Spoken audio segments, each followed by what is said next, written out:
ମେଘମାଳାରେ ଶୀଘ୍ର ଆଗମନ କରିବାକୁ ଯାଉଥିବା ପ୍ରଭୁ ଯୀଶୁଖ୍ରୀଷ୍ଟଙ୍କ ପବିତ୍ର ଓ ବହୁମୂଲ୍ୟ ନାମରେ ନିର୍ମଳ ଖରା ୟୁଟ୍ୟୁବ ଚ୍ୟାନେଲରେ ଆପଣ ସମସ୍ତଙ୍କୁ ସ୍ୱାଗତ କରେ। ପ୍ରତିଦିନ ପ୍ରତି ପ୍ରଭାତ ଆମମାନେ ନିର୍ମଳ ଖରା ୟୁଟ୍ୟୁବ ଚ୍ୟାନେଲ ମାଧ୍ୟମରେ ନୂଆ ନୂଆ ପ୍ରସଙ୍ଗରେ ପ୍ରଭୁଙ୍କର ବାକ୍ୟ ଶୁଣିବାର ଅପୂର୍ବ ସୁଯୋଗ ଆମେ ପାଉଛୁ। ପରମେଶ୍ୱର ପ୍ରତି ପ୍ରଭାତରେ ତାଙ୍କର ପବିତ୍ର ବାକ୍ୟ ଦ୍ୱାରା ସେ ଆମମାନଙ୍କ ସହିତ କଥାବାର୍ତ୍ତା ହେଉଛନ୍ତି। ସେଥିପାଇଁ ସ୍ୱର୍ଗର ପରମେଶ୍ୱରଙ୍କୁ ଧନ୍ୟବାଦ ଦିଏ। ତାହା ସହିତ ଆପଣ ସମସ୍ତଙ୍କୁ ବହୁତ ଧନ୍ୟବାଦ ଦିଏ, କାରଣ ଆପଣମାନେ ନିୟମିତ ଏହି ଚ୍ୟାନେଲ ଦ୍ୱାରା ପ୍ରସାରିତ ହେଉଥିବା କାର୍ଯ୍ୟକ୍ରମ ଗୁଡ଼ିକକୁ ଦେଖୁଛନ୍ତି। କେବଳ ଦେଖୁଛନ୍ତି ତାହା ନୁହେଁ, ଲାଇକ୍ ସେୟାର କମେଣ୍ଟସ୍ ଗୁଡ଼ିକ ଦ୍ୱାରା ଆପଣମାନେ ଆମମାନଙ୍କୁ ଅତ୍ୟଧିକ ପରିମାଣରେ ଉତ୍ସାହିତ କରୁଛନ୍ତି।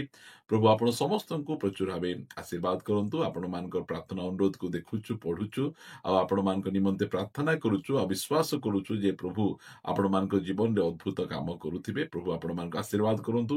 ଆସନ୍ତୁ ଆଜିର ପ୍ରସଙ୍ଗ ନିକଟକୁ ଯିବା। ଆଜିର ପ୍ରସଙ୍ଗଟି ଏ ପ୍ରକାର ଅଟେ, ମୁଁ ଜାଣି ଜାଣି ପାପ କରୁଛି, ପ୍ରଭୁ ମୋତେ ସାହାଯ୍ୟ କର।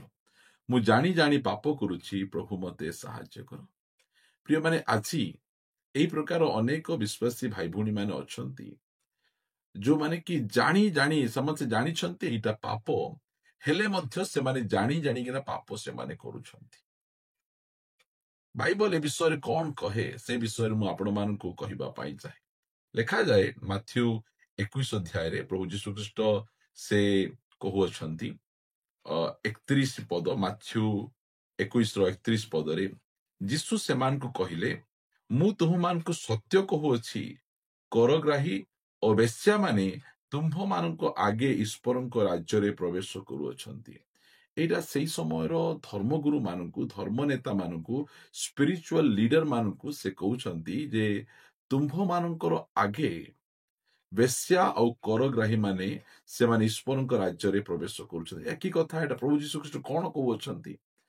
ବେଶ୍ୟା ଆଉ କରଗ୍ରାହୀ ମାନେ କଣ ଈଶ୍ୱରଙ୍କ ରାଜ୍ୟରେ ପ୍ରବେଶ କରିବେ କି? ପ୍ରିୟମାନେ, ସେ କାହିଁକି ଏ ପ୍ରକାର କଥା କହୁଛନ୍ତି? ଯେ ସେମାନଙ୍କ ଜୀବନରେ କୌଣସି ପ୍ରକାର କପଟତା ନାହିଁ। ମୁଁ ବେଶ୍ୟା କାମ କରୁଛି, ମୁଁ ଲୋକମାନଙ୍କୁ ଜବରଦସ୍ତି ଯେତିକି ଟ୍ୟାକ୍ସ ନେବା କଥା ତାଠୁ ଅଧିକ ଟ୍ୟାକ୍ସ ନଉଛି, ଏହା ଖୁଲ୍ଲମ ଖୁଲ୍ଲା କରୁଛନ୍ତି।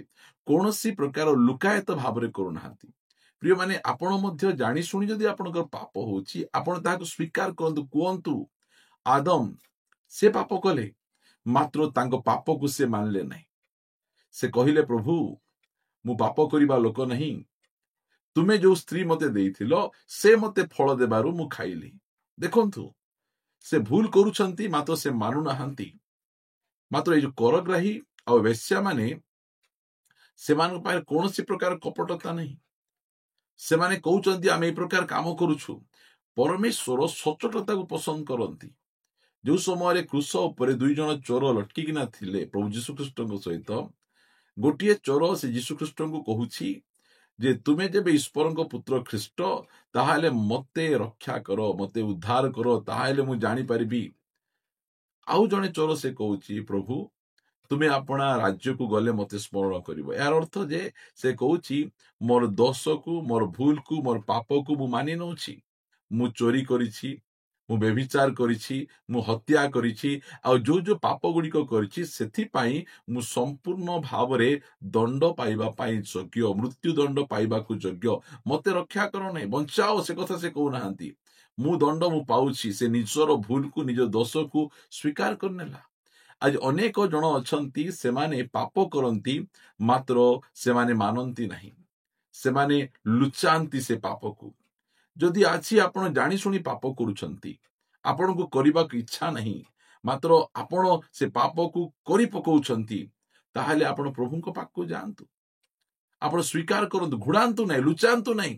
ଆଜି ଅନେକ ଜଣ ଅଛନ୍ତି, ସେମାନେ ଭିତରେ ଗୋଟେ ଅଲଗା, ବାହାରେ ଗୋଟେ ଅଲଗା। ବାହାରେ ବହୁତ ସ୍ପିରିଚୁଆଲ ଭାବରେ ଦେଖାଯିବେ, ଆତ୍ମିକ ଭାବରେ ଦେଖାଯିବେ। ସେଥିପାଇଁ ପ୍ରଭୁ ଯୀଶୁଖ୍ରୀଷ୍ଟ ସେଇ ପ୍ରକାର ଧର୍ମଗୁରୁ ମାନଙ୍କୁ କହିଲେ ଯେ ମାଥ୍ୟୁ 23:24 ରେ ଅନ୍ଧ ପଥ ପ୍ରଦର୍ଶକ ମାନେ, ତୁମେ ମଶାଙ୍କୁ ଛାଣୁଛ କିନ୍ତୁ ଅଟକୁ ଗିଳିଥାଅ। ହାୟ ଦଣ୍ଡର ପାତ୍ର କପଟି ଶାସ୍ତ୍ରୀ ଓ ଫାରୁସୀ ମାନେ, କାରଣ ତୁମେମାନେ ଗିନା ଓ ଥାଳିର ବାହାର ପରିଷ୍କାର କରୁଥାଅ, ମାତ୍ର ଭିତରେ ସେଗୁଡାକ ଲୁଣ୍ଠନ କର୍ମ ଓ ଇନ୍ଦ୍ରିୟ ସେବାରେ ପରିପୂର୍ଣ୍ଣ। ହେ ଅନ୍ଧ ଫାରୁସୀ, ଆଗେ ନିଜର ଭିତର ପରିଷ୍କାର କର, ସେଥିର ବାହାର ମଧ୍ୟ ପରିଷ୍କୃତ ହେବ। ପ୍ରଭୁ ଯୀଶୁଖ୍ରୀଷ୍ଟ କହୁଛନ୍ତି ଏ ସାଧୁକି ଫାରୁସୀ ମାନଙ୍କର ଲାଇଫ ଷ୍ଟାଇଲଟା ବାହିକ ଜୀବନ ବହୁତ ଭଲ। ସେମାନେ ମଦ ପିଇବେ ନାହିଁ, ଜୁଆ ଖେଳିବେ ନାହିଁ, ପାଟିରେ ଭାଷା କାଢିବେ ନାହିଁ, ଫିଲ୍ମ ଗୀତ ଗାଇବେ ନାହିଁ, ଫିଲ୍ମ ଦେଖିବେ ନାହିଁ, ବହୁତ ଭଲ। ମାତ୍ର ସେମାନଙ୍କ ଭିତରେ ଜୀବନଟା ବହୁତ କଦର୍ଯ୍ୟ। ସେମାନଙ୍କ ପାଖରେ ଲୋଭ ଅଛି, ସେମାନଙ୍କ ପାଖରେ କ୍ରୋଧ ଅଛି, ସେମାନଙ୍କ ଭିତରେ ଶାରୀରିକ ଅଭିଳାଷରେ ସେମାନେ ପରିପୂର୍ଣ୍ଣ ହେଇକିନା ସେମାନେ ରହିଛନ୍ତି, ମାତ୍ର ବାହାରେ ବହୁତ ଭଲ ଦେଖାଯାଉଛନ୍ତି। ପ୍ରିୟମାନେ, ପରମେଶ୍ୱର ସଚୋଟ ଲୋକଙ୍କୁ ବହୁତ ପସନ୍ଦ କରନ୍ତି। ସେଥିପାଇଁ ସେ କହିଲେ ଯେ ତୁମ୍ଭମାନଙ୍କର ଆଗରେ କଣ କରଗ୍ରାହୀ ବ୍ୟଭିଚାରୀ ମାନେ ସେମାନେ ଯାଉଛନ୍ତି। ଏହାର ଅର୍ଥ କଣ? ସେମାନେ ଏହି ପ୍ରକାର ସଚୋଟ ଥିବାରୁ ସେମାନେ ମନ ପରିବର୍ତ୍ତନ କରି, ସେମାନେ ଅନୁତାପ କରି ସେମାନେ ଈଶ୍ୱରଙ୍କ ରାଜ୍ୟରେ ପ୍ରବେଶ କରୁଛନ୍ତି। ବ୍ୟଭିଚାରୀ ଆଉ କରଗ୍ରାହୀ ମାନେ ପାପରେ ଜୀବନ ଯାପନ କରି ଈଶ୍ୱରଙ୍କ ରାଜ୍ୟରେ ପ୍ରବେଶ କରିପାରିବେ ନାହିଁ। ମାତ୍ର ସଚୋଟ ଜୀବନ ଥିବାରୁ ସେମାନେ ଅନୁତାପ କରୁଛନ୍ତି, ମନ ପରିବର୍ତ୍ତନ କରି ଯାଉଛନ୍ତି। ପ୍ରିୟମାନେ, ଆମେ ସତ୍ୟ ଜ୍ଞାନ ଲାଭ କଲା ପରେ ଆମେ ଯଦି ସ୍ୱେଚ୍ଛା ପୂର୍ବକ ଜାଣି ଜାଣି ଯଦି ଆମେ ପାପ କରୁଥାଉ, ଆଉ ପାପ କଲା ପରେ ସେ ପାପ ଗୁଡ଼ିକକୁ ଆମେ ଘୋଡେଇ ଦେଉ, ଆମେ ଲୁଚେଇ ଦେଉ, ତାହେଲେ ଆମେ କୌଣସି ପ୍ରକାର ଭାବରେ ଆମେ ଦୟା ପାଇବା ନାହିଁ। ଆମେ ସେ ପାପକୁ ଆମକୁ କହିଦେବାର ଅଛି, ମୁଁ ଏଇ ପ୍ରକାର କରିଛି, ମତେ ଏତେ ଧାର୍ମିକ ଭାବ ନାହିଁ, ମତେ ଏତେ ପବିତ୍ର ଭାବ ନାହିଁ, ମୁଁ ବହୁତ ପାପରେ ପଡିକିନା ରହିଛି। ଯଦି ଏଇଟା ଆପଣ ସ୍ୱୀକାର କରୁଛନ୍ତି, ତାହେଲେ ଆପଣଙ୍କୁ ପ୍ରଭୁ ସାହାଯ୍ୟ କରିବେ, ଆପଣଙ୍କୁ ପ୍ରଭୁ ରକ୍ଷା କରିବେ। ଗୋଟେ ପଦ ଆମେ ପଢିବା, ପ୍ରଥମ ଯୋହନ ପୁସ୍ତକ 1 ଅଧ୍ୟାୟର 9 ପଦରେ, ଯଦି ଆମ୍ଭେମାନେ ଆପଣା ଆପଣା ପାପ ସ୍ୱୀକାର କରୁ।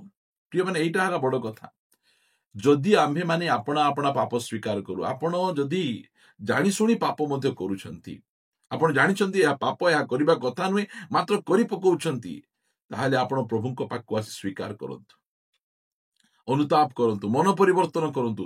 ପ୍ରଭୁ ସାହାଯ୍ୟ କରେ। ପ୍ରଭୁଙ୍କୁ କୁହନ୍ତୁ, ପ୍ରଭୁ ମୁଁ ଏ ପାପ କରିବା ପାଇଁ ଚାହୁଁନାହିଁ, ମୁଁ ଏହା ପିଇବା ପାଇଁ ଚାହୁଁନାହିଁ, ଏହା ଛୁଇଁବା ପାଇଁ ଚାହୁଁନାହିଁ, ଏଇଟା ଦେଖିବା ପାଇଁ ଚାହୁଁନାହିଁ, ହେଲେ ମଧ୍ୟ ମୋର ଦେଇ ହେଇଯାଉଛି। ପ୍ରଭୁ ମତେ ସାହାଯ୍ୟ କର, ମତେ ସାହାଯ୍ୟ କର। ପରମେଶ୍ୱର ଆମକୁ ସାହାଯ୍ୟ କରିବେ, ଆମକୁ ରକ୍ଷା କରିବେ। ମାତ୍ର ଆଜି ଅନେକ ଜଣ ଅଛନ୍ତି ଜାଣିଶୁଣି ପାପ କରନ୍ତି, ମାତ୍ର ତାହାକୁ ଘୋଡେଇକି ରଖିଛନ୍ତି, ଗୋଟିଏ ଧାର୍ମିକତାର ବସ୍ତ୍ର ପିନ୍ଧି ଦେଇଛନ୍ତି, ଭିତରେ କପଟତା, ପାପ, ଈର୍ଷା ଏସବୁରେ ପରିପୂର୍ଣ୍ଣ ହେଇକି ରହିଛି। ସେମାନଙ୍କୁ ପରମେଶ୍ୱର କ୍ଷମା କରିବେ ନାହିଁ। କାରଣ ଲେଖାଯାଏ ଯେ ଯଦି ଆମ୍ଭେମାନେ ଆପଣା ଆପଣା ପାପ ସ୍ୱୀକାର କରୁ, ତେବେ ସେ ଆମ୍ଭମାନଙ୍କ ପାପ କ୍ଷମା କରିବାକୁ ଓ ଆମ ସମସ୍ତ ଅଧର୍ମରୁ ଆମ୍ଭମାନଙ୍କୁ ପରିଷ୍କାର କରିବାକୁ ବିଶ୍ୱସ୍ତ ଓ ନ୍ୟାୟବାନ ଅଟନ୍ତି। ପ୍ରିୟମାନେ, ଯେତେବେଳେ ଆମେ ସ୍ୱୀକାର କରୁ, ଆମେ ମାନି ନେଉ, ପରମେଶ୍ୱର ଆମକୁ ସେ କ୍ଷମା କରିବେ। ଯଦି ଆପଣ ଜାଣି ଶୁଣି ମଧ୍ୟ ଆପଣଙ୍କ ଦେଇ ପାପ ହେଇଯାଉଛି, ଯଦି ଆପଣ ଆପଣଙ୍କ ପାପକୁ ମାନି ନେଉଛନ୍ତି, କହୁଛନ୍ତି ମୁଁ ଏହା କରିଛି, ମୋର ଦେଇଟା ହେଇଛି, ମୁଁ ଏଠୁ ବାହାରିବା ପାଇଁ ଚାହୁଁଛି, ମତେ ସାହାଯ୍ୟ କର, ପ୍ରଭୁ ସାହାଯ୍ୟ କରିବେ। ଗୋଟେ ସୁନ୍ଦର ପଦ ପଢି ଆମମାନେ ଆଜିର ଏଇ ସନ୍ଦେଶକୁ ରଖିବା। 17 ଅଧ୍ୟାୟ ପ୍ରେରିତ, ଏହାର 30 ପଦ ଲେଖାଗଲା, ଈଶ୍ୱର ସେହି ଅଜ୍ଞାନତାର କାଳ ଉପେକ୍ଷା କରିଅଛନ୍ତି ସତ୍ୟ, କିନ୍ତୁ ଏବେ ସେ ସର୍ବତ୍ର ସମସ୍ତ ମନୁଷ୍ୟଙ୍କୁ ମନ ପରିବର୍ତ୍ତନ କରିବା ନିମନ୍ତେ ଜଣାନ୍ତି। ପ୍ରିୟମାନେ, ଯଦି ଆପଣ ଏହି ସମୟରେ ଅନୁତାପ କରି ପ୍ରଭୁଙ୍କ ନିକଟକୁ ଫେରି ଆଇବେ, ପ୍ରଭୁ ମୁଁ ଖ୍ରୀଷ୍ଟିଆନ ହେଲା ପରେ ମଧ୍ୟ, ମୁଁ ମଣ୍ଡଳୀର ଦାୟିତ୍ୱ ରହିଲା ପରେ ମଧ୍ୟ, ମୁଁ ଗୋଟେ ପ୍ରାଚୀନ ପାଳକ, ଗୋଟେ ଲିଡର ହେଲା ପରେ ମଧ୍ୟ ମୁଁ ଜାଣି ଶୁଣି ପାପ କରିଛି, ଆଜି ମୁଁ ପୁନର୍ବାର ତୁମକୁ କ୍ଷମା ମାଗୁଛି। ପରମେଶ୍ୱର ସେ ଅଜ୍ଞାନତାର କାଳକୁ ଉପେକ୍ଷା କରିବେ। ଯୋଉ ଯୋଉ ବିଷୟ ଗୁଡିକ ଆପଣ କରିଦେଇଛନ୍ତି, ଆପଣଙ୍କର ସେ ସବୁ ବିଷୟରୁ ଆପଣଙ୍କୁ ଉଦ୍ଧାର କରିବେ। ପ୍ରିୟମାନେ, ଆଜି ଆମ ପାଖରେ ସୁଯୋଗ ଅଛି, ସମୟ ଅଛି। ଯଦି ଆପଣ ଜାଣି ଶୁଣି ପାପ କରୁଛନ୍ତି, ଆଉ ଯଦି ପ୍ରଭୁ ଆପଣଙ୍କୁ ସାହାଯ୍ୟ କରନ୍ତୁ ବୋଲି ଚାହୁଁଛନ୍ତି, ଆପଣ ମାନି ନିଅନ୍ତୁ, ସ୍ୱୀକାର କରିନିଅନ୍ତୁ, ପ୍ରଭୁଙ୍କୁ କୁହନ୍ତୁ, ପ୍ରଭୁ ମତେ ସାହାଯ୍ୟ କର, ମତେ କ୍ଷମା କର, ମତେ ଉଦ୍ଧାର କର, ମତେ ଏଠୁ ବାହାର କରିଦିଅ। ପରମେଶ୍ୱର ଆପଣଙ୍କୁ ବାହାର କରିବେ, ଆପଣଙ୍କୁ ରକ୍ଷା କରିବେ। ଆଜି ମଧ୍ୟ ସେ ତାଙ୍କର ସେ ବଳବାନ ହସ୍ତକୁ ଆପଣଙ୍କ ଆଡକୁ ବଢଉଛନ୍ତି। ଆପଣ ସେ ହସ୍ତକୁ ଧରନ୍ତୁ, ଆଉ ଉପରକୁ ପଳେଇ ଆସନ୍ତୁ। ପରମେଶ୍ୱର ଆଜି ମଧ୍ୟ ଆପଣଙ୍କୁ ସାହାଯ୍ୟ କରିପାରିବେ। ପ୍ରିୟମାନେ, ପିତର ସେ ଜାଣି ଶୁଣି ସେ ଯୀଶୁଖ୍ରୀଷ୍ଟଙ୍କୁ ଅସ୍ୱୀକାର କଲା, ରାଣ ପକେଇ କହିଲା, ମାତ୍ର ତାପରେ ସେ ଯୋଉ ପ୍ରକାର ଅନୁତାପ କଲା, କାନ୍ଦିଲା, ବହୁତ ଜୋରରେ କାନ୍ଦିଲା। ପରମେଶ୍ୱର ସେ ଅନୁତାପକୁ ଦେଖିଛନ୍ତି, ଆଉ ପୁନରୁତ୍ଥାନ ପରେ ପରେ କହିଲେ, ଯାଅ ଶିଷ୍ୟମାନଙ୍କୁ ଆଉ ପିତରଙ୍କୁ କହିଦିଅ, ଯୀଶୁ ପ୍ରଭୁ ଉଠି ଅଛନ୍ତି, ପ୍ରଭୁଙ୍କର ଗୌରବ। ଆସନ୍ତୁ ପ୍ରିୟମାନେ, ଆମମାନଙ୍କ ନିଜ ନିଜ ପାପକୁ ଆମେ ସ୍ୱୀକାର କରିବା। ଆମେ କୌଣସି ପ୍ରକାର କପଟତା ରଖନ୍ତୁ ନାହିଁ। ଯଦି ଆପଣ କପଟ ହେଇକିନା ମୁଁ ବହୁତ ଭଲ ଆପଣ ଦେଖେଇବେ, ତାହେଲେ ଆପଣଙ୍କ ପାପ କ୍ଷମା ହେବ ନାହିଁ। ଆପଣ ସଚୋଟ ହୁଅନ୍ତୁ। ପରମେଶ୍ୱର ସଚୋଟ ଲୋକମାନଙ୍କୁ ବହୁତ ପସନ୍ଦ କରନ୍ତି। ସେଥିପାଇଁ କହିଲେ ତୁମ୍ଭମାନଙ୍କ ଆଗେ ଆଗେ କରଗ୍ରାହୀ ଆଉ ବ୍ୟଭିଚାରୀ ମାନେ ଈଶ୍ୱରଙ୍କ ରାଜ୍ୟରେ ପ୍ରବେଶ କରୁଛୁ। ସଚୋଟତା, ଆମେ ବ୍ୟଭିଚାର କରୁଛୁ, ଆମେ କରଗ୍ରାହୀ, ଆମେ ଜବରଦସ୍ତି ପଇସା ନେଉଛୁ, ଏହା ସେମାନେ ମାନୁଛନ୍ତି ଆଉ ସେମାନେ ସ୍ୱୀକାର କରୁଛନ୍ତି। ପ୍ରଭୁ ତାଙ୍କୁ କ୍ଷମା ଦଉଛନ୍ତି। ପ୍ରାର୍ଥନା କରିବା। ପିତା, ଆମେ ତୁମକୁ ଧନ୍ୟବାଦ ଦଉଛୁ। ତୁମେ ତୁମର ବାକ୍ୟ ଦ୍ୱାରା ଆମମାନଙ୍କ ସହିତ କଥାବାର୍ତ୍ତା ହେଉଛ, ପ୍ରତିଦିନ ଆମ ସହିତ କଥାବାର୍ତ୍ତା ହେଉଛ। ଧନ୍ୟବାଦ। ଏହି ସମୟରେ ମଧ୍ୟ କଥାବାର୍ତ୍ତା ହେଇଛ, ତୁମ ବାକ୍ୟ ଜଣେଇଛ। ଆଜି ଅନେକ ଜାଣି ଜାଣି ପାପ କରୁଛନ୍ତି, ଆଉ ପ୍ରଭୁ ସେମାନେ ମାନୁଛନ୍ତି। ପ୍ରଭୁ ସେମାନଙ୍କୁ ଦୟା କର, କ୍ଷମା କର, ଉଦ୍ଧାର କର। ଆହୁରି ଥରେ ପଡ଼ି ନ ଯିବେ ପ୍ରଭୁ, ତୁମେ ଅନୁଗ୍ରହ କର। ପ୍ରଭୁ ତୁମ ନାମର ଗୌରବ ହେଉ, ମହିମା ହେଉ ରାଜା। ତେବେ ସେଇ ପ୍ରକାର ବିଶ୍ୱାସୀ ମାନଙ୍କୁ ସାହାଯ୍ୟ କର। ପୁନର୍ବାର ସେମାନେ ତୁମ ନିକଟକୁ ଫେରି ଆସି ଆତ୍ମିକ ଜୀବନରେ ବଢି ତୁମର ଗୌରବ ପ୍ରଶଂସା କରିବେ। ସାହାଯ୍ୟ କର। ପ୍ରାର୍ଥନା ଶୁଣିଛ, ପ୍ରାର୍ଥନା ପ୍ରିୟ ପ୍ରଭୁ ଯୀଶୁ ନାମରେ ମାଗୁଛୁ, ଆମେନ୍ ଆମେନ୍। ସମସ୍ତଙ୍କୁ ନମସ୍କାର, ପ୍ରେଜ୍ ଦ ଲର୍ଡ। ପ୍ରଭୁ ଆପଣ ସମସ୍ତଙ୍କୁ ପ୍ରଚୁର ଭାବେ ଆଶୀର୍ବାଦ କରନ୍ତୁ। ପ୍ରଭୁ ଅନୁଗ୍ରହ କଲେ ଆସନ୍ତା ଅଧ୍ୟାୟରେ ଆଉ ଗୋଟେ ନୂଆ ପ୍ରସଙ୍ଗରେ ପରସ୍ପର ସହିତ ସାକ୍ଷାତ କରିବା ରହିବା। ନମସ୍କାର, ପ୍ରେଜ୍ ଦ ଲର୍ଡ, ଗଡ୍ ବ୍ଲେସ୍ ୟୁ।